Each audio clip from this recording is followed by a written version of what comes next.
علم کے بعد ایک چیز آتی ہے جس کا نام ہے ہدایت، جس کا نام ہے تقوی، جس کا نام ہے پرہیزگاری، جس کا نام ہے عمل، عبادت، ریاضت۔ یہ بھی اسی وقت ہی نصیب ہوتی ہے جب میرا رب کریم نصیب فرما دیتا ہے۔ ہم نے نا نیکی کا اپنا اپنا سٹیٹس بنا لیا ہے، اپنا اپنا معیار بنا لیا ہے۔ کچھ لوگ کہتے ہیں کہ جناب مسجد میں سیمٹ کا توڑا دینے سے بہتر ہے کسی غریب کو آٹے کا تھیلا دے دو۔ اب اس نے اپنا مزاج بنا لیا نا نیکی کا، اس نے اپنا سٹیٹس بنا لیا۔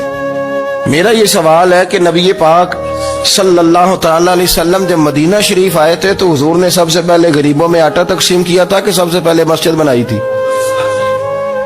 کیا عجیب لوگوں کا رنگ ہے، اپنی مرضی کی ہدایت، اپنی مرضی کا تقوی، اپنی مرضی کا معیار۔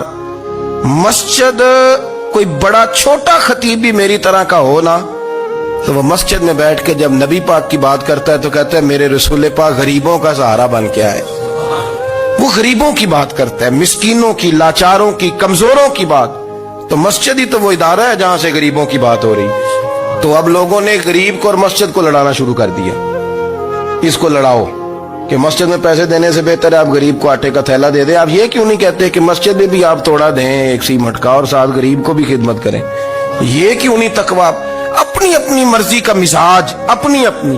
کچھ لوگ کہتے ہیں چھوڑو جی، ساری زندگی انسان نماز پڑھتا رہے اور پھر گالیاں بھی دیتا رہے، بندہ داڑھی بھی رکھ لے اور جھوٹ بولنا بھی نہ چھوڑے۔ تو یہ آپ نے اپنے پاس سے تقوی کا معیار بنایا۔ گالی دینے کا گناہ ہے اور داڑھی رکھنے کا ثواب ہے۔ تو اگر آپ داڑھی رکھے ہوئے ہیں اور آپ کوئی غلطی کر رہے ہیں تو اس سے آپ کی داڑھی کا ثواب ختم۔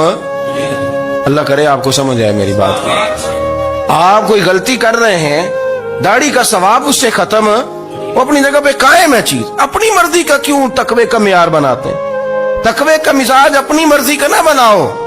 اللہ کی بارگاہ سے دعا مانگو کہ یا اللہ ہمیں ہدایت کا نور عطا فرما، اللہ تو ہمیں رستہ دکھا، تو بتا کہ ہدایت کیا ہے۔ تو رب فرماتا ہے اللہ ولی الذین آمنوا، اللہ مومنوں کا مددگار ہے، یخرجہم من الظلمات الی النور، وہ انہیں اندھیروں سے نکالتا ہے اور نور کی طرف روشنی عطا فرماتا ہے۔